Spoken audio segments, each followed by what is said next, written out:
నా కర్మలు ఎప్పటికి పూర్తవుతాయి, నేను ఇప్పుడు శరీరం పొందడం ఇంకా మానేస్తాను.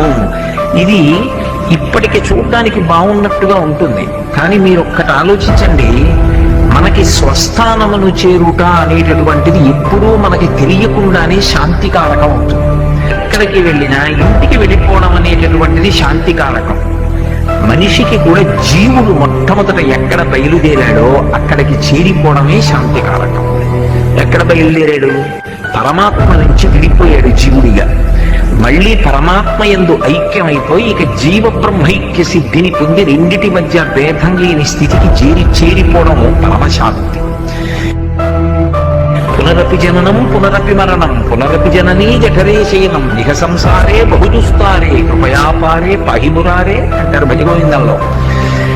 పునరపి జననం, అమ్మ కడుపున పుడుతూ ఉండడం, పునరపి మరణం, మళ్ళీ చచ్చిపోతూ ఉండడం, చచ్చిపోతూ ఉండడం, పుడుతూ ఉండడం, పుడుతూ ఉండడం, చచ్చిపోతూ ఉండడం.